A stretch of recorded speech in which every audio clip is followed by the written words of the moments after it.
HIV took over her body and how she lost a lot of weight. She couldn't get up by herself. So you guys can see the effects of AIDS on someone. But those effects can be completely reversed if everyone has antiretroviral treatment. So if you're taking your medicine, that's not going to happen.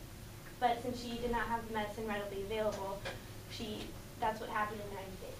And then she took the medicine and hopefully she'll be healthy again. So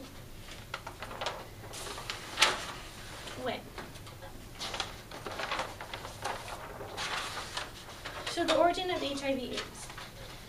So we think it came from this disease that infected monkeys called simian immune deficiency virus.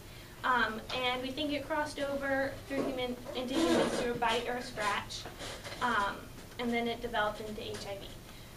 There's also another interesting theory that in Africa a while ago they used to hunt monkeys for food, and once they caught the monkey and killed it, I guess, they would have to butcher it to get the meat off, and while butchering it they accidentally cut their own hand and their blood mixed with the monkey blood, so that's also another interesting theory about how that happened. And this probably occurred between the 1940s and 50s. And the pandemic began in Africa, and it gained momentum in the 60s and 70s because of the tumultuous civil wars, because of the bloodshed, lack of medical care, all of that. And then it spread to the Caribbean and around the world.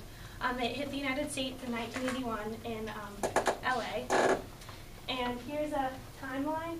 Some interesting dates. I'm not going to yell that to you, but some interesting dates. In 1985, they began to test blood products in the United States for HIV, because it used to be that you would go in for a blood transfusion and come out with HIV, and that shouldn't happen. That's terrible. But so now they test it. If you get a blood transfusion today, you're not going to get HIV. Don't worry about that. But the important thing to note is that in Africa, they don't test the blood for blood transfusion. So today, in Africa, if you're going to get a blood transfusion, there's a likelihood that you would come out with HIV, which is really just terrible. And then in 1987, the first anti-HIV drug, or AZT, was approved by the FDA. In 2003, the President's Emergency Plan for AIDS Relief, or PEPFAR, was announced by President George Bush, and it's a 5-year, $15 billion effort, and that was amazing. That was so exciting. And recently, on World AIDS Day, which was December 2nd, President Obama increased the funding. That was very exciting, too. You guys can look at that after if you would like as well. So now we get to who. So modes of transmission. So HIV can only be transmitted through the exchange of bodily fluids, such as blood, semen, tears, sweat, saliva, and breast milk. So blood has the most amount of the virus concentrated in it, so the exchange of blood is the most likely way to transmit HIV/AIDS. But the exchanges of semen and breast milk are also very common modes of transmission. So it's important to note that tears, saliva, and sweat have some of the virus in them, but it's such a small amount of the virus that it's not going to happen. Like on the chart that tells you, that's put out every year about how many cases were like heterosexually, homosexually, intravenous drug use.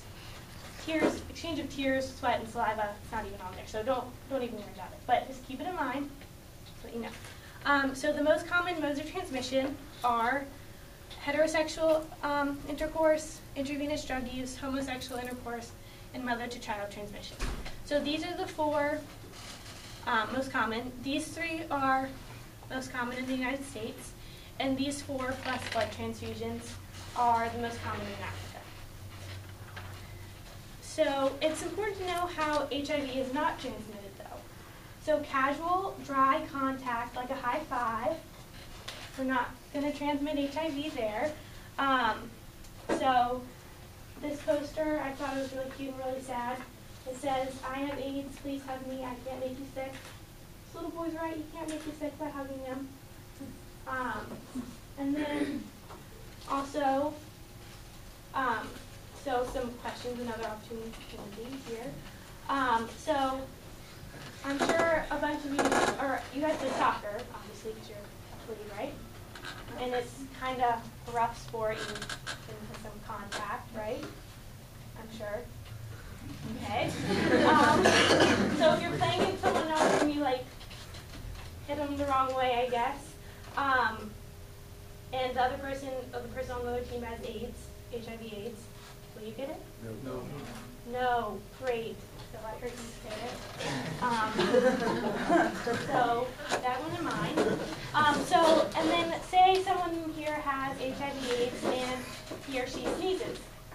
Well, all of us get HIV/AIDS? No. Great, because HIV/AIDS is not airborne. It's not gonna happen.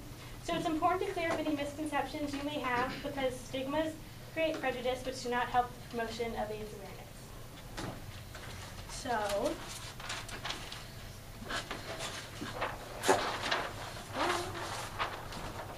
now we're going to play a game.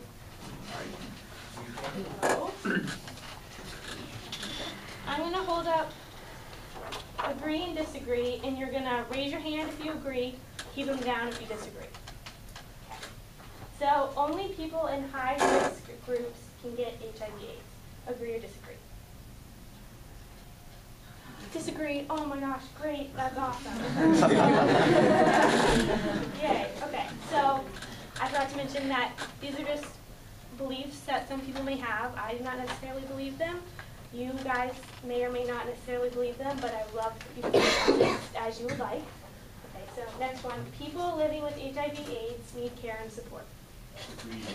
Agreed. Okay, so AIDS is an African problem only. My gosh, y'all are awesome.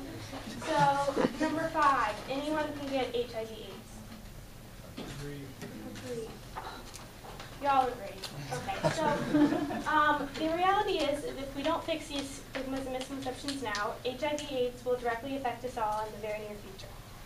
So, now we get to prevention. So, this is Uganda's prevention policy.